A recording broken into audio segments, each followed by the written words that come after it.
ഹരേ കൃഷ്ണ കൃഷ്ണ കൃഷ്ണ ഹരേ ഹരേ ഹരേ രാമ രാമ രാമ ഹരേ ഹരേ. ഹരേ കൃഷ്ണ കൃഷ്ണ കൃഷ്ണ ഹരേ ഹരേ ഹരേ രാമ രാമ രാമ ഹരേ ഹരേ. ഹരേ കൃഷ്ണ കൃഷ്ണ കൃഷ്ണ ഹരേ ഹരേ ഹരേ രാമ രാമ രാമ ഹരേ ഹരേ. ഹരേ കൃഷ്ണ കൃഷ്ണ കൃഷ്ണ ഹരേ ഹരേ ഹരേ രാമ രാമ രാമ ഹരേ ഹരേ. ഹരേ കൃഷ്ണ ഹരേ കൃഷ്ണ കൃഷ്ണ. ഹരേ കൃഷ്ണ ശ്രീരാധ മാതാജി. ഹരേ പേരിലുള്ള ഭഗവത്ഗീത ഭാഗവതം പഠനത്തിലേക്ക് എല്ലാവർക്കും സ്വാഗതം. ഓം അജ്ഞാനതിമിരാന്തസ്യ ജ്ഞാനാഞ്ജനശലാകയാ ചക്ഷുരുന്മീലിതം യേന തസ്മൈ ശ്രീഗുരവേ നമഃ. ശ്രീചൈതന്യമനോഭീഷ്ടം സ്ഥാപിതം യേന ഭൂതലേ സ്വയം രൂപ കഥാ മഹ്യം ദദാന്തി സ്വപദാന്തികം. വന്ദേഹം ശ്രീഗുരോ ശ്രീയുത പദകമലം ശ്രീഗുരും വൈഷ്ണവാംശ ശ്രീരൂപം സാഗ്രജാതം സഗണരഘുനാഥാനിധം സം സജീവം സാദ്വൈതം സാവധൂതം പരിജനസഹിതം ശ്രീകൃഷ്ണ ചൈതന്യദേവം ശ്രീരാധാകൃഷ്ണപാദാൻ സഗണലളിത ശ്രീവിശാഖാനിധം ഹേ കൃഷ്ണ കരുണാ സിന്ധോ ദീനബന്ധോ ജഗത്പദേ ഗോപേശ ഗോപികാ കാന്ത രാധാ കാന്ത നമോസ്തുതേ. തപ്ത കാഞ്ചന ഗൗരാംഗീ രാധേ വൃന്ദാവനേശ്വരി വൃഷഭാനു സുതേ ദേവി പ്രണമാമി ഹരിപ്രിയേ. വാഞ്ചാകൽപതരൂപ്യസ്യ കൃപാ സിന്ധുഭ്യ ഏവ ച പതിതാനാം പാവനേഭ്യോ വൈഷ്ണവേഭ്യോ നമോ നമഃ.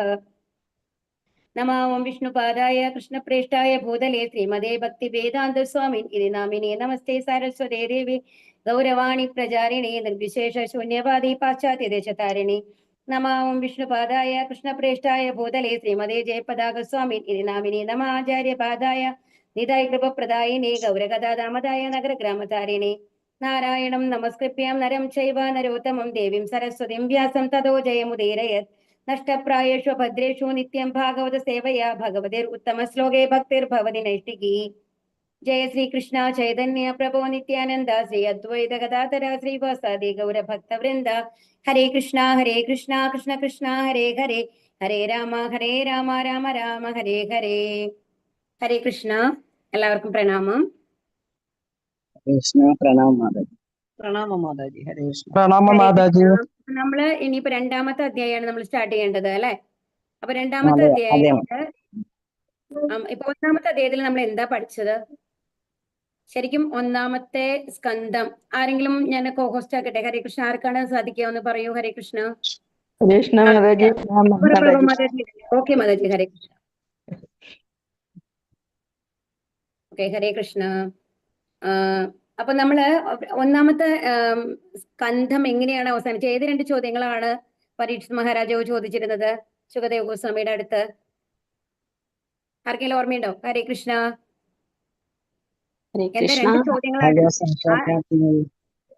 എങ്ങനെയാണ് ഭഗവാനെ നമ്മള് നിരന്തരമായിട്ട്, അതായത് നമ്മൾ ജീവിച്ചുകൊണ്ടിരിക്കുമ്പോ അതെങ്ങനെ ഭഗവാനിലേക്ക് എത്താം, എന്താണ് നമ്മൾ പ്രാക്ടീസ് ചെയ്യേണ്ടത് എന്നുള്ളതാണ് ആദ്യത്തെ ചോദ്യമായിരുന്നത്. പിന്നെ എന്താണ് ആസന്നമരണനായിട്ട് കിടക്കുമ്പോ നമ്മൾ എന്താണ് പ്രാക്ടീസ് ചെയ്യേണ്ടത് എന്നാണ് രണ്ട് ചോദ്യങ്ങളാണ് ചോദിച്ചത് അല്ലെ. അപ്പൊ ആ ചോദ്യത്തിന്റെ ഉത്തരങ്ങളാണ് ഇപ്പൊ നമ്മൾ ഒന്നാമത്തെ അധ്യായത്തിലെ ഏറ്റവും ആദ്യം എന്താണ് പറഞ്ഞത്. ഒന്നാമത്തെ അധ്യായത്തിന്റെ ഒരു സമ്മറി എന്താണെന്ന് ആർക്കെങ്കിലും പറയാൻ സാധിക്കൂ? ആദ്യത്തെ ശ്ലോകങ്ങൾ എന്താ പറഞ്ഞത്? നമ്മള് പൊതുവെ നമ്മളെല്ലാവരും ഗൃഹസ്ഥന്മാരായിട്ട് ജീവിക്കുന്ന ആൾക്കാരാണ് അല്ലെ. പക്ഷെ നമ്മൾ ഗൃഹസ്ഥന്മാരല്ല, ഗൃഹമീതികളാണ് എന്നാണ് പറഞ്ഞത്. ഗൃഹമീതി എന്ന് പറഞ്ഞാൽ എന്താണ്? ഭഗവാനെ കുറിച്ച് മറന്നുപോയ ആൾക്കാരാണ്. പൂർണ്ണമായിട്ടും ഭൗതികതയിൽ മുഴുകിയിട്ട് നമ്മുടെ അറ്റാച്ച്മെന്റ് എന്ന് പറഞ്ഞു കഴിഞ്ഞാല് നമ്മുടെ ഫാമിലി, നമ്മുടെ മക്കൾ, ഭാര്യ, ഭർത്താവ്, അമ്മ, അച്ഛൻ എന്നുള്ള ആ ബന്ധങ്ങളിൽ മുഴുകിയിട്ട്, അതുപോലെ തന്നെ നമ്മൾക്ക് വീട് വേണം, കാറ് വേണം, അങ്ങനത്തെ ഭൗതിക സൗകര്യങ്ങൾക്ക് വേണ്ടിയിട്ട് രാവിലെ തൊട്ട് വൈകുന്നേരം വരെ, രാത്രി വരയ്ക്കും അധ്വാനിച്ച് ജീവിതം പാഴാക്കുന്ന രീതിയിലാണ് നമ്മുടെ ജീവിതം പോകുന്നത് നല്ല രീതിയിലാണ് ആദ്യത്തെ ശ്ലോകങ്ങൾ നമ്മൾ അവിടെ പറഞ്ഞത് അല്ലെ. ഗൃഹമേധിയാണ് നമ്മള്. അപ്പം ശുകദേവ് ഗോസ്വാമി എന്താണ് പറഞ്ഞത് പരീക്ഷിത് മഹാരാജാവിനോട്? ഒരു ഗൃഹമേധിയിൽ നിന്ന് എന്താവണം? നമ്മള് ഒരു ഗൃഹസ്ഥനായിട്ട് മാറണം. ഗൃഹസ്ഥനും ഗൃഹമേധിയും തമ്മിലുള്ള വ്യത്യാസം എന്താണ്? ഗൃഹസ്ഥൻ എന്ന് പറഞ്ഞു കഴിഞ്ഞാല് എല്ലാ പ്രവൃത്തികളും ആരെ സെന്റർ ആക്കിയിട്ടാണ് വെക്കുക? പരമദിവ്യോത്തമ പുരുഷനായിട്ടുള്ള ഭഗവാനെ എന്നുള്ളതാണ്. അപ്പൊ അതിനുള്ള മാർഗങ്ങൾ ആണ്. അപ്പൊ എങ്ങനെ നമ്മൾ ഒരു ഗൃഹമേധിയിൽ നിന്ന് ഗൃഹസ്ഥനായി മാറാം എന്നുള്ള കാര്യങ്ങളാണ് ആദ്യത്തെ ശ്ലോകങ്ങൾ നമ്മളെ പഠിപ്പിച്ചുകൊണ്ടിരുന്നത്, ശുകദേവ് ഗോസ്വാമി പറഞ്ഞുകൊണ്ടിരുന്നത്. അപ്പൊ അതിന് എന്താണ് പറഞ്ഞത് എന്നുണ്ടെങ്കിൽ, നമ്മുടെ എല്ലാ പ്രവൃത്തികളിലും ആരെ കൊണ്ടുവരണം? ഭഗവാനെ കൊണ്ടുവരണം. അത് അത്ര എളുപ്പമല്ല അല്ലെ. നമ്മുടെ മനസ്സെന്ന് പറയുന്നത് അസ്ഥിരാണ്. ചഞ്ചലം ഹി മനകൃഷ്ണ എന്നാണ് പറയുന്നത്. അത്രയും ചഞ്ചലമാണ് നമ്മളുടെ മനസ്സ്. നമ്മളെയൊക്കെ മനസ്സിനെ നിയന്ത്രിക്കാനായിട്ട് സാധിക്കില്ല. അപ്പൊ മനസ്സിന് നിയന്ത്രണം എങ്ങനെ കൊണ്ടുവരാം എന്നുള്ളതാണ് അതിൽ പറഞ്ഞത്. അപ്പൊ അതിൽ എന്താ പറഞ്ഞത്? നമ്മൾ ഓംകാര മന്ത്രത്തിലൂടെ എന്നാണ് പറഞ്ഞത് അല്ലെ.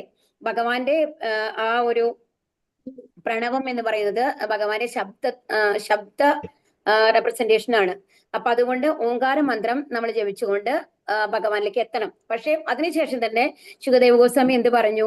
ഈ ഓംകാരം തനിയെ ജപിക്കുക എന്ന് പറയുന്നത് അത്ര എളുപ്പമല്ല. കാരണം എന്താണ്? കാരണം ഭഗവാന്റെ അവ്യക്തഗത രൂപത്തിനെ ആരാധിക്കുക എന്ന് പറയുന്നത് നമ്മളെ എസ്പെഷ്യലി കലിയുഗത്തിലുള്ള ആൾക്കാർക്ക് വന്നു കഴിഞ്ഞിട്ട് അവർക്ക് മന്ദബുദ്ധികളാണ്, സമയം വളരെ കുറവാണ്, അങ്ങനെ ഒരുപാട് കാര്യങ്ങളുണ്ട് അല്ലെ. അവർക്ക് ഭഗവാനെ പൂർണ്ണമായിട്ട് മറന്ന് ഭൗതികതയിൽ മുഴുകിയിരിക്കുന്ന ആൾക്കാരാണ്. ആൻഡ് ലൈഫ് എന്ന് പറയുന്നത് അത്രയും ഫാസ്റ്റ് ആയിട്ടാണ്. ഈ 100 വയസ്സ് വരെയാണ് നമ്മുടെ ജീവിതം എന്നുള്ളത് കൊണ്ട് തന്നെ എല്ലാ കാര്യങ്ങളും ഫാസ്റ്റ് ആയിട്ടാണ് അല്ലെ. ആദ്യത്തെ 25 കൊല്ലം എന്ന് പറയുന്നത് നമ്മൾ പഠിക്കാനായിട്ട് ഉപയോഗിക്കുന്നു. അടുത്ത 25 കൊല്ലം എന്ന് പറയുന്നത് ഒരു ഗൃഹസ്ഥാശ്രമത്തിന് വേണ്ടിയിട്ട്. അത് കഴിഞ്ഞിട്ടുള്ള 25 കൊല്ലം എന്ന് പറയുന്നത് നമ്മളെന്താ വാനപ്രസ്ഥാണ്. അത് കഴിഞ്ഞിട്ടാണ് ലാസ്റ്റ് എന്ത് വരുന്നത്? സന്യാസം എന്നുള്ള ലെവലിലേക്ക് പോകുന്നത് അല്ലെ. 75 തൊട്ട് 100 വയസ്സ് വരെ. പക്ഷെ ഈ 75 വയസ്സ് വരെ ജീവിക്കുന്ന ആൾക്കാർ പോലും വളരെ വിരളാണ് ഇന്നത്തെ കാലത്ത്. കാരണം ആയുസ് കുറഞ്ഞാണ് വരുന്നത്. അപ്പൊ അതുകൊണ്ട് തന്നെ ഒരു വ്യക്തിഗത രൂപമല്ലാത്ത ഒന്നിനെ ആരാധിക്കുക എന്ന് പറയുന്നത് അത്രയും ബുദ്ധിമുട്ടായതുകൊണ്ട് അടുത്ത ഒരു ഇതെന്താണ് നമ്മൾക്ക് തരുന്നത്? ഓപ്ഷൻ എന്താണ് തരുന്നത്? വിരാട് രൂപത്തെ ധ്യാനിച്ച് മനസ്സിനെ കൺട്രോളിൽ കൊണ്ടുവരണം എന്നുള്ളതാണ്. അപ്പൊ എന്താണ് വിരാട് രൂപം എന്നുള്ളതായിരുന്നു അവസാനത്തെ ശ്ലോകങ്ങൾ പറഞ്ഞിരുന്നത് അല്ലെ. അപ്പൊ അത് എല്ലാം കേട്ട് കഴിഞ്ഞതാണ്. എന്താണ് നമ്മള് 14 ലോകങ്ങളെ ഭഗവാന്റെ ഓരോ ഭാഗങ്ങളായിട്ട് പറഞ്ഞു. ഏറ്റവും അവസാനം എന്താണ്? പാതാളം എന്ന് പറഞ്ഞു. അതിന് മേലെ രസാതലം, തലാതലം, അങ്ങനെ മേലെ പോയി എന്താണ് നമ്മുടെ പൊക്കിൾക്കുഴിയുടെ ആ ഭാഗത്താണ് എന്ത് വരുന്നത്? ലോകം വരുന്നത് അല്ലെ. അതിനുശേഷം ആണ് സ്വർഗലോകങ്ങൾ വന്നത്. മഹർലോകം, ജനലോകം, സ്വർഗലോകം, ലോകം, തപോലോകം, അങ്ങനെ വന്നിട്ട് അവസാനമാണ് എന്ത്? ബ്രഹ്മലോകം. അപ്പൊ അങ്ങനെ ശിരസിന്റെ അവിടെ എന്ന് പറയുന്നതാണ് നമ്മളുടെ ബ്രഹ്മലോകം എന്ന് പറഞ്ഞത്. അതുപോലെ തന്നെ അതിനുശേഷം പിന്നെ എന്ത് പറഞ്ഞു? ഇനി നമ്മൾ 14 ലോകങ്ങളെ അങ്ങനെ ഡിവൈഡ് ചെയ്തതിനു ശേഷം സൂര്യചന്ദ്രന്മാര് ഭഗവാന്റെ ചെസ്സിലാണ്. അതാണ് മാർവിടം, അതായത് ചെസ്റ്റ് അല്ലെ. ചെസ്റ്റ് ഭാഗത്താണ് അശ്വിനിദേവന്മാര് കൈകളോ മറ്റോ ആണ് പറഞ്ഞത് അല്ലെ. അങ്ങനെ ഓരോന്നും പൂർണ്ണമായിട്ടും എനിക്ക് ബൈഹാർട്ട് ചെയ്ത് പറയാൻ അറിയില്ല. നോക്കി റെഫർ ചെയ്ത് തന്നെ പറയണം. അപ്പൊ അങ്ങനെ അടുത്ത റെപ്രസെന്റേഷൻ എന്ന് പറയുന്നത് എന്താണ്? ജീവജാലങ്ങളെ വെച്ചിട്ടായിരുന്നു അല്ലെ. ദേവതമാർ എവിടെയാണ് ഉണ്ടാവുക എന്നുള്ള രീതിയിലാണ് നമ്മൾക്ക് പറഞ്ഞു തന്നത് ഭഗവാന്റെ ദേഹത്തിനെ. അതിനുശേഷം പിന്നെ എന്ത് പറഞ്ഞു? മരങ്ങൾ എന്ന് പറയുന്നത് ഭഗവാന്റെ മുടിയാണ്. അങ്ങനെ ഓരോന്നിനും നമ്മൾ പറഞ്ഞു അല്ലെ. അങ്ങനെ ഭഗവാന്റെ രൂപത്തിനെ പറ്റിയിട്ട് നിങ്ങൾ ഫുൾ കേട്ട് കഴിഞ്ഞു. എന്നിട്ട് ആ വിരാട് രൂപത്തിനെ ആരാധിക്കുക എന്നുള്ളതാണ് പറഞ്ഞു തന്നത്. അപ്പൊ വിരാട് രൂപത്തിനെ ആരാധിക്കുക എന്ന് പറയുന്നത് ശരിക്കും പറഞ്ഞാൽ നമ്മൾ കണ്ണടച്ചിരുന്ന് കഴിഞ്ഞിട്ട് ഇങ്ങനെ ഒരു രൂപം കൊണ്ടുവരാൻ അത്ര എളുപ്പമാണോ? ഹരേ കൃഷ്ണ. അതായത് ഓരോ ഭാഗത്തും അത്രയും ജൈജാന്റിക രൂപത്തിനെ നമ്മൾ മനസ്സിൽ കൊണ്ടുവരാൻ തന്നെ ഭയങ്കര പാടാണ് അല്ലെ. അതുകൊണ്ടാണ് അവസാനം നമ്മളോട് എന്ത് പറയണത്? പറഞ്ഞു തന്നത് എങ്ങനെയാണ് ധ്യാനിക്കേണ്ടത്? നമ്മൾ കാണുന്ന ഭഗവാന്റെ ഭാഗമായിട്ട് കാണുക എന്ന് പറഞ്ഞു അല്ലെ. അതായത് എന്താണ്? ഒരു മല കണ്ടു കഴിഞ്ഞാൽ അപ്പൊ നമ്മൾ എത്ര ഭഗവാന്റെ ഒരു രൂപമാണ് അല്ലെ. ഇത് ഭഗവാൻ സൃഷ്ടിച്ചതാണ്, ഭഗവാന്റെ ഒരു ഭാഗമാണ് ആ മല എന്നുള്ള പോലെ നമ്മൾ കാണുന്ന ഓരോന്നിനെയും എങ്ങനെ കാണണം? ഭഗവാന്റെ ഭാഗമായിട്ട് കണ്ടു ധ്യാനിക്കുക. കാരണം മുഴുവൻ നമ്മൾക്ക്, അതായത് നമ്മൾ ഈ 14 ലോകങ്ങളെ ഒരുമിച്ച് നമ്മുടെ മനസ്സിൽ കൊണ്ടുവരാൻ നമുക്ക് ബുദ്ധിമുട്ടാണ്. പക്ഷെ നമ്മുടെ ധ്യാനിക്കുമ്പോൾ ഒരു മല നമ്മുടെ മനസ്സിൽ കൊണ്ടുവരാൻ പറ്റും. ആ മല എന്തായിട്ട് കാണണം? ഭഗവാന്റെ ഭാഗമായിട്ട് കാണുക. സൂര്യനെ നമ്മൾ മനസ്സിൽ കൊണ്ടുവന്നിട്ട് അത് ഭഗവാന്റെ ഭാഗമായിട്ട് കാണുക അല്ലെ. ചന്ദ്രനെ വന്നു കഴിഞ്ഞിട്ട് അങ്ങനെ ഭഗവാന്റെ ഭാഗമായിട്ട് കാണുക. അങ്ങനെ ധ്യാനിച്ചു കഴിഞ്ഞാൽ എന്തുണ്ടാവും എന്നാ പറയുന്നത്? നമ്മളുടെ മനസ്സിലെ ഒരുപാട് ജന്മങ്ങളായിട്ട് അടിഞ്ഞുകൂടിയിട്ടുള്ള ആ മാലിന്യങ്ങൾ നീക്കം ചെയ്യപ്പെടും എന്നുള്ളതാണ് കഴിഞ്ഞ അധ്യായം നമ്മളെ പഠിപ്പിച്ചത് അല്ലെ. അപ്പൊ വിരാട് രൂപത്തിന്റെ ധ്യാനത്തിലാണ് നമ്മളുടെ ആദ്യത്തെ അധ്യായം അവസാനിക്കുന്നത്. അപ്പൊ ഇനി രണ്ടാമത്തെ അധ്യായം നമ്മൾ ഇവിടെ തുടങ്ങുകയാണ്. ഹരേ കൃഷ്ണ. ഹരേ കൃഷ്ണ. ഓം നമോ ഭഗവതേ വാസുദേവായ, ഓം നമോ ഭഗവതേ വാസുദേവായ, ഓം നമോ ഭഗവതേ വാസുദേവായ. അധ്യായം 2, അന്തരംഗസ്ഥനായ ഭഗവാൻ. ചൊല്ലിക്കോളൂ കേട്ടോ. ഓം നമോ ഭഗവതേ വാസുദേവായ. ഓം ഭഗവതേ വാസുദേവായ.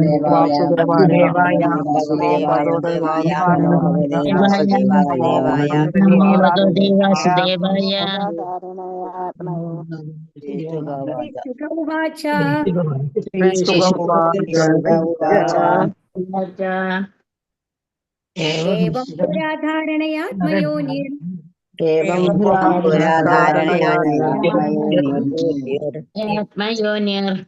നഷ്ടാം സ്മൃതിം പ്രത്യവരുദ്ധ്യ തുഷ്ടാത്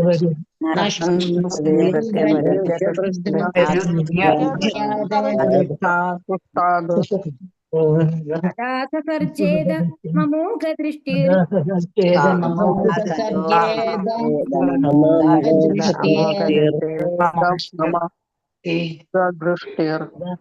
യഥാ വ്യവസായ ബുദ്ധി.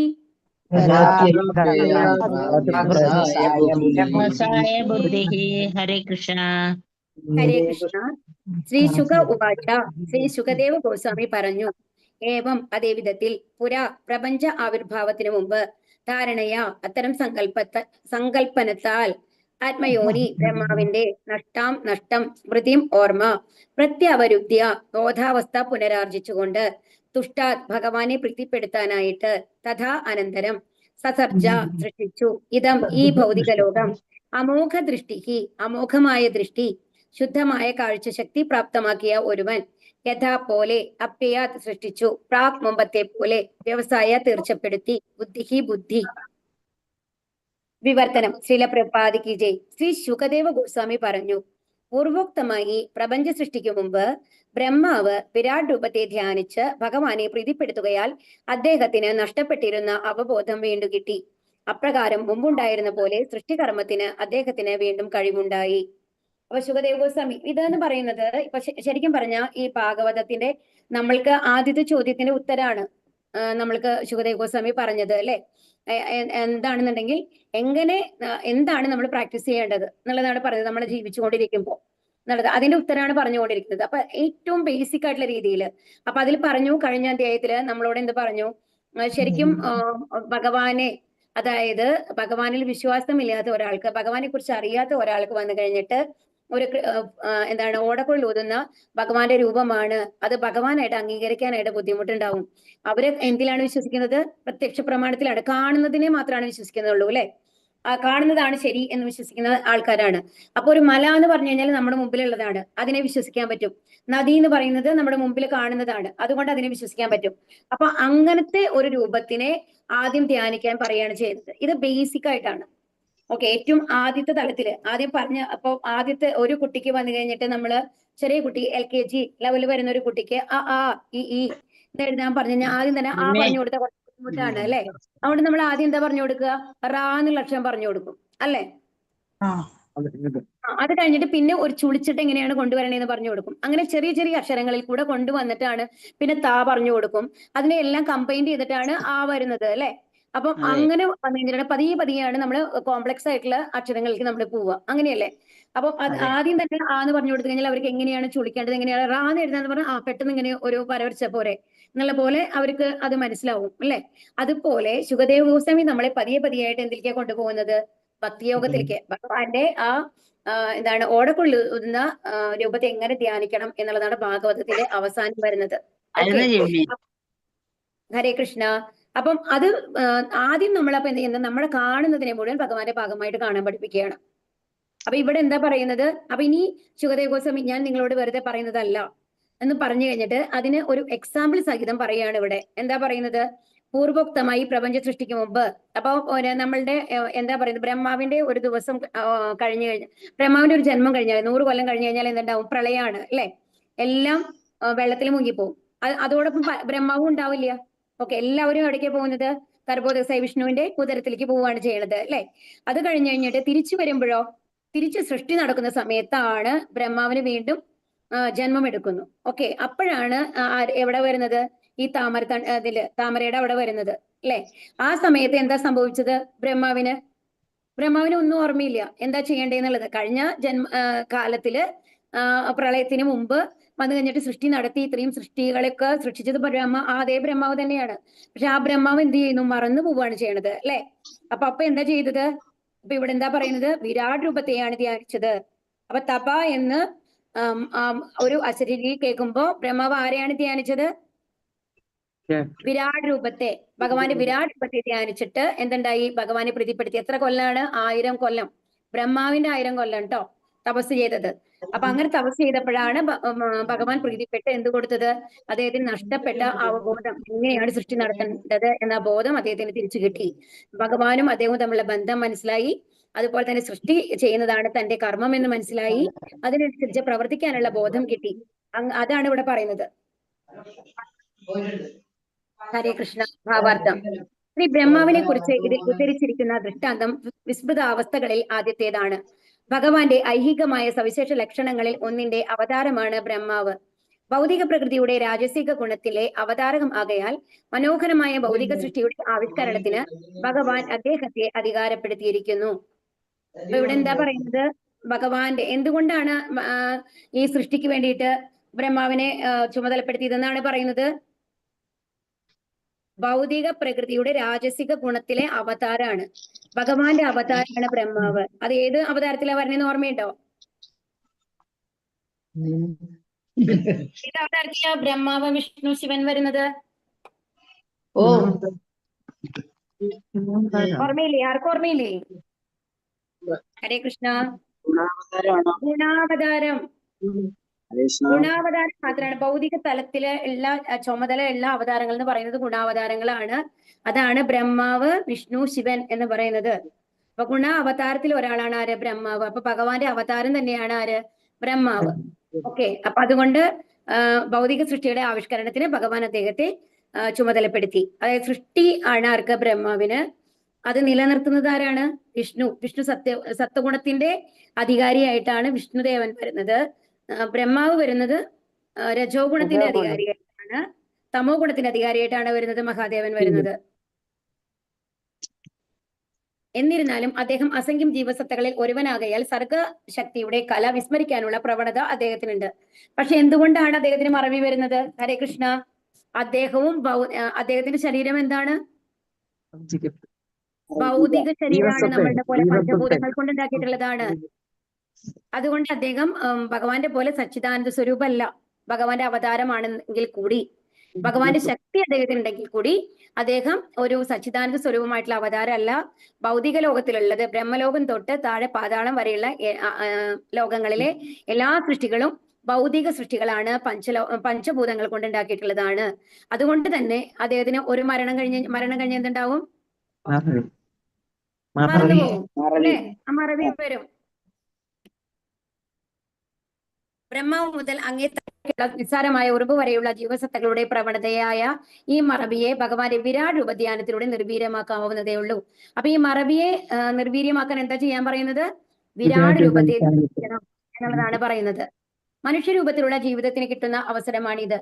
ഒരുവൻ ശ്രീമദ് ഭാഗവത നിർദ്ദേശങ്ങളെ അനുവർത്തിക്കുകയും വിരാട് രൂപത്തെ ധ്യാനിക്കാൻ ആരംഭിക്കുകയും ചെയ്യുമ്പോൾ അവന്റെ ശുദ്ധമായ അവബോധത്തിന്റെ പുനരുത്ഥാനവും ഭഗവാനുമായുള്ള ശാശ്വത ബന്ധത്തെ വിസ്മരിക്കുന്ന പ്രവണതയുടെ പ്രതിപ്രവർത്തനവും ഒരേ സമയം സംഭവിക്കുന്നു. അപ്പൊ വിരാട് രൂപത്തെ ധ്യാനിക്കാൻ ശ്രമിക്കുമ്പോൾ എന്താ സംഭവിക്കുന്നത്? നിർദ്ദേശം എന്താ പറഞ്ഞിട്ടുള്ളത് നോക്കൂ. ശ്രീമദ് ഭാഗവത നിർദ്ദേശങ്ങളെ അനുവർത്തിക്കുക. അതായത് കലിയുഗത്തിൽ നമ്മൾക്ക് ഭഗവാന്റെ രൂപമായിട്ട് വന്നിട്ടുള്ളത് എന്താണ്? ഭാഗവതാണ് അല്ലെ? അപ്പൊ ഭാഗവതത്തിലെ നിർദ്ദേശങ്ങളെ അനുസരിച്ചുകൊണ്ട് വിരാട് രൂപത്തെ ധ്യാനിക്കാൻ തുടങ്ങിക്കഴിഞ്ഞാൽ എന്ത് സംഭവിക്കും? ഈ മറവിയിൽ നിന്ന് നമുക്ക് മോചനം കിട്ടും, നമുക്ക് ഓർമ്മശക്തി നമ്മുടെ തിരിച്ചു കിട്ടും എന്നുള്ളതാണ്. ഈ വിസ്മൃതാവസ്ഥ ദൂരീകരിക്കപ്പെട്ട ഉടൻ തന്നെ ഭഗവത്ഗീതയിൽ സൂചിപ്പിച്ചിട്ടുള്ള വ്യവസായ ബുദ്ധി ഉണ്ടാകുന്നു. വ്യവസായാത്മിക ബുദ്ധിക്ക്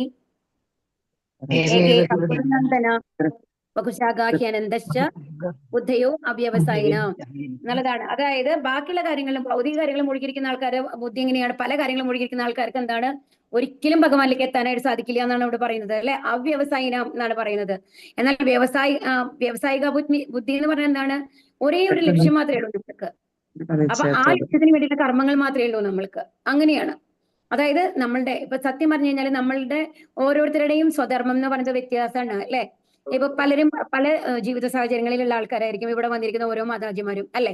അപ്പൊ അവര് ഓരോ കർമ്മങ്ങൾ രാവിലെ തൊട്ട് വൈകുന്നേരം വരെ അവർ ചെയ്യുന്ന കാര്യങ്ങൾ വ്യത്യസ്തമായിരിക്കും. കാരണം അവർ വീട്ടിലുള്ള ആൾക്കാർക്ക് വേണ്ടിയിട്ട് അവർ ചെയ്യേണ്ട കാര്യങ്ങൾ വ്യത്യസ്തമായിരിക്കും. വീട്ടിലുള്ള ആൾക്കാർ വേറെ ആയിരിക്കും. ചിലർക്ക് പ്രായമായ ആൾക്കാരുണ്ടാവും വീട്ടിൽ, ചിലർക്ക് കൊച്ചുകുട്ടികളുണ്ടാവും അല്ലെ? അതിനനുസരിച്ച് അവരുടെ പ്രവൃത്തികൾ മാറുന്നു. ആരെയാണോ നമ്മൾ സംരക്ഷിക്കേണ്ടത്, ആർക്ക് വേണ്ടിയിട്ടാണോ നമ്മൾ സേവനം ചെയ്യേണ്ടത്, അതിനനുസരിച്ച്. പക്ഷേ നമ്മൾ ഭഗവാന്റെ അടുത്ത് എത്തുക എന്നുള്ള ലക്ഷ്യം എല്ലാവരുടേതും ഒന്നല്ലേ? ഹരേ കൃഷ്ണ. അപ്പൊ നമ്മൾക്ക് എല്ലാവർക്കും കോമൺ ആയിട്ട് ലക്ഷ്യം എന്താ? എന്നുള്ളതാണ്. മനുഷ്യ ജീവിതത്തിന്റെ ലക്ഷ്യം എന്ന് പറയുന്നത് ഭഗവാനിലേക്ക് എത്തുക എന്നുള്ളതാണ് അല്ലെ. അപ്പൊ നമ്മുടെ എല്ലാവരുടെയും ഈ ഒരു ലക്ഷ്യത്തിന് മാത്രം നമ്മൾ ചെയ്യേണ്ട പ്രവൃത്തികൾ ഒന്ന് തന്നെയല്ലേ? അതെ. അതെ. പക്ഷെ നമ്മളോട് എന്താ പറയണെന്നുണ്ടെങ്കിൽ നിങ്ങൾ നിങ്ങളുടെ വീട്ടുകാരെയൊക്കെ ഉപേക്ഷിച്ച് വന്നു കഴിഞ്ഞിട്ട് ഭക്തി സേവനം ചെയ്യേണ്ട ആവശ്യമില്ല. എന്ത് പറയുന്നു? നിങ്ങൾ വീട്ടുകാരുടെ സേവനം ചെയ്യുന്നത് ഭഗവാന്റെ സേവയാക്കി മാറ്റാനാണ് ഇവിടെ പറയുന്നത് അല്ലെ. അതാണ് ഇവിടെ പറയുന്നത്. ജീവസത്തയുടെ ഈ വ്യക്തവും നിശ്ചയവുമായ അറിവ് അവന് ആവശ്യമുള്ള ഭഗവത് പ്രേമയുധ സേവനത്തിലേക്ക് നയിക്കുന്നു. അപ്പൊ അങ്ങനെ നമ്മളുടെ ലക്ഷ്യം അതാണ് എന്നുള്ള രീതിയിൽ നമ്മുടെ പ്രവൃത്തികളിൽ മുഴുവൻ ഭഗവാനെ കൊണ്ടുവന്നാൽ എന്ത് സംഭവിക്കും? നമ്മൾക്കും ഭഗവാനോടുള്ള ആ പ്രേമം ലഭിക്കും എന്നുള്ളതാണ്. ദൈവരാജ്യം അനന്തമാണ്, ആകയാൽ ഭഗവാന്റെ സഹായഹസ്തങ്ങളും അനന്തമാണ്. സീമാതീതമായ ദൈവരാജ്യത്തിലെ ഭഗവാന് എണ്ണമറ്റ സഹായഹസ്തങ്ങളാണ് ഉള്ളത്. ഭഗവത് സൃഷ്ടിയുടെ ഓരോ മുക്കിലും മൂലയിലും അദ്ദേഹത്തിന്റെ കൈകളും കാലുകളും കണ്ണുകളും ഒക്കെ ഉണ്ടെന്ന് ഭഗവത്ഗീത 13:14 ഉറപ്പിച്ചു പറഞ്ഞിരിക്കുന്നു. അപ്പൊ എന്താണെന്നുണ്ടെങ്കിൽ ഇപ്പോ നമ്മൾക്ക് തോന്നാം, അയ്യോ ഭഗവാൻ നമ്മളെ കാണുന്നുണ്ടാവോ എന്നുള്ളത്. കാരണം എത്രയോ ആൾക്കാരുണ്ട്, ഇത്രയും ആൾക്കാർ കാര്യങ്ങൾ ഇപ്പൊ നമ്മളെ സംബന്ധിച്ച് നമ്മൾക്ക് 2-3 മക്കളുടെ കാര്യങ്ങൾ തന്നെ ഒരുപോലെ ചെയ്തു കൊടുക്കാൻ പറ്റുന്നില്ല അല്ലെ. നമ്മൾ പ്രയോറിറ്റൈസ് ചെയ്യും. എന്താണ് ആദ്യം ഏതാണ് ചെയ്യേണ്ടത്, ഏറ്റവും അത്യാവശ്യമുള്ള കാര്യങ്ങൾ അങ്ങനെ നോക്കിയിട്ടാണ് നമ്മൾ കാര്യങ്ങൾ ചെയ്യാറ്. പക്ഷെ ഭഗവാൻ അങ്ങനെയല്ല. ഭഗവാന് ഒരേ സമയം ഭഗവാന്റെ എല്ലാ സൃഷ്ടികൾക്കും വേണ്ടിയിട്ടുള്ള കൈയും കാലുകളും ഉണ്ട് എന്നാണ് പറയുന്നത്. കണ്ണുകളും കാലുകളും മൂക്കുകളും എല്ലാം ഉണ്ട്. അപ്പോ അതുകൊണ്ട് തന്നെ നമ്മൾ വിഷമിക്കേണ്ട ആവശ്യമില്ല. നമ്മൾക്ക് ഓരോരുത്തർക്കും ഹരേ കൃഷ്ണ, നമ്മൾക്ക് ഓരോരുത്തർക്കും ഓരോ ഭഗവാനുണ്ട്. ഹരേ കൃഷ്ണ. അതായത് എല്ലാവരും ഒന്ന് മ്യൂട്ടിലാവണേ. ജീവ അഥവാ ജീവസത്തകൾ എന്ന് വിശേഷിപ്പിക്കപ്പെടുന്ന വിഭിന്ന അവിഭാജ്യ ഘടകങ്ങളുടെ വിസ്തരണങ്ങൾ ഭഗവാന്റെ സഹായഹസ്തങ്ങളാണെന്നും അവയെല്ലാം തന്നെ സവിശേഷ മാതൃകയിലുള്ള സേവനം ഭഗവാനെ സമർപ്പിക്കാൻ ഉദ്ദേശിച്ചുള്ളവരാണെന്നും ഇത് അർത്ഥമാക്കുന്നു. അപ്പൊ ഇതില് എന്താ പറയണെന്നുണ്ടെങ്കിൽ ജീവസത്തകൾ എന്ന് വിശേഷിപ്പിക്കപ്പെടുന്ന വിഭിന്ന അവിഭാജ്യ ഘടകങ്ങളുടെ വിസ്തരണങ്ങൾ അല്ലെ. അതായത് ഭഗവാന്റെ വിസ്തരണങ്ങളാണ് എല്ലാവരും. ഇപ്പൊ നമ്മുടെ ദേവതമാരെന്ന് പറഞ്ഞ് നമ്മൾ ആരാധിക്കുന്നവരാണെന്നുണ്ടെങ്കിലും എന്താണ് ഭഗവാന്റെ വിസ്തരണങ്ങളാണ്. അപ്പൊ അവര് എന്താണ് നമ്മൾ ചെയ്യുന്നത്? ഈ ഭൗതിക ലോകത്തിലൂടെ നമ്മുടെ ജീവിതത്തിനുള്ള സഹായങ്ങൾ ചെയ്തു തരാണ് ചെയ്യുന്നത്. അഗ്നിദേവനാണെങ്കിൽ നമ്മൾ അഗ്നി തരുന്നു അല്ലെ. വരുണദേവനാണെങ്കിൽ ജലം തരുന്നു. അങ്ങനെ ഓരോ ദേവതമാർക്കും ഓരോ ഡ്യൂട്ടി കൊടുത്തിട്ടുണ്ട്. സൂര്യനാണെങ്കിൽ സൂര്യപ്രകാശം തരുന്നു. അതുകൊണ്ടാണ് നമ്മുടെ ജീവിതം മുന്നോട്ട് കൊണ്ടുപോകുക, ഭൗതിക ജീവിതം നിലനിർത്താനായിട്ട് നമുക്ക് സാധിക്കുന്നത് അല്ലെ. അപ്പൊ അതുകൊണ്ട് തന്നെ എന്താണ് ഭഗവാന്റെ സഹായഹസ്തങ്ങളാണ് അതെല്ലാം. ഒരു ദിവസം സൂര്യൻ ഉദിച്ചില്ല, നമ്മൾക്ക് 4 ദിവസം സൂര്യൻ ഉദിച്ചില്ല എന്ന് വെച്ചോളൂ, എന്തായിരിക്കും ഇവിടുത്തെ അവസ്ഥ? എത്രയോ ജീർണ വസ്തുക്കൾ ഉണ്ടായിരിക്കും എന്നൊന്ന് ആലോചിച്ച് നോക്കൂ. മരിച്ചു പോകുന്ന ഓരോരുത്തരും എത്രയോ ജീവജാലങ്ങള് ജനിക്കുന്നതോടൊപ്പം മരിക്കണമുണ്ട് അല്ലെ. ആ മരിക്കുന്ന ആ ശവശരീരങ്ങളെല്ലാം പല ജീവികളുടെ ആയിട്ട് ഇവിടെ കുന്നുകൂടി കിടക്കുകയാണെന്നുണ്ടെങ്കിൽ എന്താ അവസ്ഥ? ഒരാഴ്ച കഴിയുമ്പോഴേക്കും എന്തായിരിക്കും? അത് ജീർണിക്കുന്നില്ല എങ്കിൽ, ആ സൂര്യന്റെ പ്രകാശം ഇല്ല എന്നുണ്ടെങ്കിൽ ഏതും ജീർണിക്കില്ല, ബാക്ടീരിയൽ എഫക്ട് നടക്കില്ല. അപ്പൊ മുഴുവൻ നമ്മുടെ ആ ഒരു എന്താണ് പൂർവ്വമായിട്ടുള്ള ഒരു സ്ഥലമായിരിക്കും ഇതെന്ന് ആലോചിക്കണം. അപ്പൊ അവരൊന്നും ഒരു നിമിഷം പോലും സേവനം മുടക്കാത്തത് കൊണ്ടാണ് നമ്മൾക്ക് ഈ ജീവിതത്തിൽ സന്തോഷമായിട്ട് ഇരിക്കാനായിട്ട് സാധിക്കുന്നത്, അല്ലെങ്കിൽ ഭൗതിക ജീവിതം ഇങ്ങനെ മുന്നോട്ട് കൊണ്ടുപോകാനായിട്ട് സാധിക്കുന്നത്. ബദ്ധാത്മാവ് ബ്രഹ്മാവിന്റെ പദവിയിലുള്ള ജീവസത്ത പോലും മിഥ്യ അഹംബോധത്തിൽ നിന്നുണ്ടാകുന്ന മായികമായ ഭൗതിക ശക്തിയുടെ സ്വാധീനത്താൽ ഈ വസ്തുതയെ വിസ്മരിക്കുന്നു. ഈശ്വരാവബോധത്തെ അവയം പ്രാപിക്കുന്നതിലൂടെ ഒരുവന് ഈ മിഥ്യാഹംബോധത്തെ നിർവീര്യമാക്കാൻ കഴിയും. അപ്പൊ ഞാനാണ് എല്ലാം ചെയ്യുന്നത് എന്നുള്ള ബോധം നമ്മൾ ഇങ്ങനെ കുറച്ചൊന്ന് ആലോചിച്ചാൽ മതി. ഒരു ദിവസം സൂര്യൻ ഉദിച്ചില്ലെങ്കിൽ എന്ത് സംഭവിക്കും? ഒരു ദിവസം നമ്മൾക്ക് വെള്ളമേ ഇല്ല എന്നുള്ള ഒരു അവസ്ഥയാണ് ഈ ലോകത്തിൽ എന്നുണ്ടെങ്കിൽ എന്ത് സംഭവിക്കും? ഇങ്ങനെയൊക്കെ നമ്മൾ ആലോചിക്കുമ്പോൾ അറിയും നമ്മൾ ആരും അല്ല, നമ്മൾ ഒന്നുമല്ല എന്നുള്ളത്. പോട്ടെ, ഒരു നിമിഷം നമ്മൾക്ക് ഒരു 5 മിനിറ്റ് വായു ഇല്ല നിൽക്കൂ ഈ ലോകത്ത്, എന്ത് സംഭവിക്കും? ഇവിടെ ആരെങ്കിലും ബാക്കി ഉണ്ടാവോ? ഇല്ല അല്ലെ. അപ്പൊ ഇതൊക്കെ ആലോചിക്കുമ്പോൾ അറിയും ഞാൻ എന്നുള്ള ഭാവം നമ്മൾക്ക് ഉണ്ടാവില്ല എന്നുള്ളതാണ്. ഭഗവാന്റേതാണ് എല്ലാ ശക്തികളും, ഭഗവാന്റെ വിസ്തരണങ്ങളാണ് എല്ലാം എന്ന് നമ്മൾ മനസ്സിലാക്കുമ്പോൾ, ആ ഭഗവാൻ ഇല്ലാതെ ഒന്നും നിലനിൽക്കില്ല എന്ന് മനസ്സിലാവുമ്പോൾ നമ്മുടെ അഹംബോധം ഇല്ലാതാവും. ബ്രഹ്മദേവന്റെ ദൃഷ്ടാന്തത്തിൽ കൂടി വിശദമാക്കിയതുപോലെ വിസ്മൃതാവസ്ഥയാകുന്ന ലഘുനിദ്രയിൽ നിന്നും പുറത്തു വരികയും ഭഗവാന്റെ യഥാർത്ഥ ഭക്തി സേവനത്തിൽ നിവിഷ്ടമായി തീരുകയുമാണ് മുക്തി അർത്ഥമാക്കുന്നത്. ബ്രഹ്മദേവന്റെ സേവനം മുക്തിയിലുള്ള സേവനത്തിന്റെ മാതൃകയാണ്. അത് മറവിയും അതിഭ്രമവും നിറഞ്ഞ പരാർത്ഥ സേവനം എന്ന് വിളിപ്പിക്കപ്പെടുന്നവയിൽ നിന്നും തികച്ചും വ്യത്യസ്തമാണ്. മുക്തി എന്നത് ഒരിക്കലും നിഷ്ക്രിയയല്ല, മറിച്ച് മനുഷ്യ സഹജമായ മതിഭ്രമങ്ങളില്ലാത്ത സേവനമാണ്. അപ്പൊ ഇവിടെ എന്താ ചെയ്യുന്നത്, ശരിക്കും പറഞ്ഞു കഴിഞ്ഞാൽ ബ്രഹ്മാവ് എന്താ ചെയ്തത്, ആ ഓർമ്മശക്തി കിട്ടിയപ്പോ ഭഗവാൻ എന്ത് ഡ്യൂട്ടിയാണോ കൊടുത്തിട്ടുള്ളത് ആ ഡ്യൂട്ടി ചെയ്യുന്നു. ബ്രഹ്മദേവന് ആരോടും പാർഷ്യാലിറ്റി ഇല്ല അല്ലെ, ഈ ലോകത്തിലുള്ള സൃഷ്ടികളോടൊന്നും. അത് എന്താണോ ഭഗവാൻ ഏത് അനുപാതത്തിലാണോ സത്വഗുണം രജോ ഗുണം തപോ ഗുണം ഇവർക്ക് കൊടുക്കണം എന്ന് പറഞ്ഞത്, ആ അനുപാതത്തിലെ ഓരോ സൃഷ്ടികളെയും ആരുണ്ടാക്കുന്നു, ബ്രഹ്മാവ് ഉണ്ടാക്കുന്നു. ഏത് രൂപമാണ് ഭഗവാൻ പറഞ്ഞത് ആ രൂപത്തിൽ ഉണ്ടാക്കി കൊടുക്കുകയാണ്. അവിടെ എന്ന് പറയുമ്പോൾ ഞാൻ എന്നുള്ള ഭാവനയില്ല ഈ ബ്രഹ്മദേവന്റെ സൃഷ്ടിയില്. ഭഗവാൻ എന്ത് പറഞ്ഞു അത് അങ്ങനെ തന്നെ ചെയ്യുകയാണ് ചെയ്യുന്നത്. അതുകൊണ്ടാണ് ഇതിനെ എന്ത് പറയുന്നത്, മുക്തിയിലുള്ള സേവനം എന്ന് പറയുന്നത്. നമ്മൾ ചെയ്യുന്ന പ്രവൃത്തികൾ എന്ന് പറയുമ്പോൾ മുക്തിയിലുള്ളത് നമുക്ക് പറയാൻ പറ്റില്ല. കാരണം എന്താണ്, എനിക്ക് സാലറി കിട്ടണം എന്നുള്ളത് കൊണ്ട് ഞാൻ ജോലി ചെയ്യുന്നു, മറ്റുള്ളവരെ സഹായിക്കുന്നു, അല്ലെ? അങ്ങനെയാണ് നമ്മൾ എന്തെങ്കിലും പ്രതീക്ഷിച്ചുകൊണ്ടാണ് ഓരോ പ്രവൃത്തിയും ചെയ്യുന്നത്. അപ്പൊ അതുകൊണ്ട് അതിനെ മുക്തിയിലുള്ള സേവനം നമുക്ക് പറയാനായിട്ട് സാധിക്കില്ല എന്നുള്ളതാണ്. ഹരേ കൃഷ്ണ. അടുത്ത ശ്ലോകത്തിലേക്ക് പോവാം. ശ്ലോകം 2. ഓം നമോ ഭഗവതേ വാസുദേവായ, ഓം നമോ ഭഗവതേ വാസുദേവായ, ഓം നമോ ഭഗവതേ വാസുദേവായ. ചൊല്ലിക്കോളൂ. വാസുദേവായ, ഓം നമോ ഭഗവതേ വാസുദേവായ, ഓം നമോ ഭഗവതേ വാസുദേവായ. ഭഗവതേ വാസുദേവായ. ശബ്ദസ്യ ഹി ബ്രഹ്മണയേ പന്ഥാ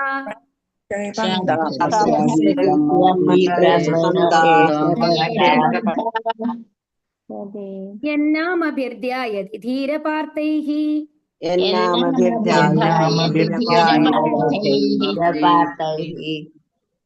പരിഭ്രമം തത്ര ന വിന്ദ്യതേർത്താൻ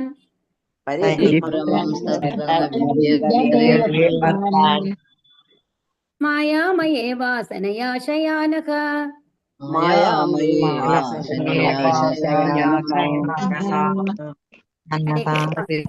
വേദശബ്ദത്തിന്റെ ഹി തീർച്ചയായും, ബ്രഹ്മണഃ വേദങ്ങളുടെ, ഏഷഃ ഈ, പന്ഥാഃ മാർഗം, യത് എന്താകുന്നു, നാമഭിഹി വ്യത്യസ്ത നാമങ്ങളാൽ, ധ്യായതി ധ്യാനിക്കുക, ധീഹി ബുദ്ധി, അപാർത്ഥൈഹി അർത്ഥശൂന്യമായ ആശയങ്ങളാൽ, പരിഭ്രമൻ അലഞ്ഞു തിരിയുന്നു, തത്ര അവിടെ, ന ഒരിക്കലുമില്ല, വിന്ദതേ ആസ്വദിക്കുന്നു, അർത്ഥാൻ യാഥാർത്ഥ്യങ്ങൾ, മായാമയേ മായികമായ വസ്തുക്കളിൽ, വാസനയ വ്യത്യസ്തങ്ങളായ ആഗ്രഹങ്ങളാൽ, ശയാനക ഉറക്കത്തിൽ സ്വപ്നം കാണുന്നു എന്ന പോലെ.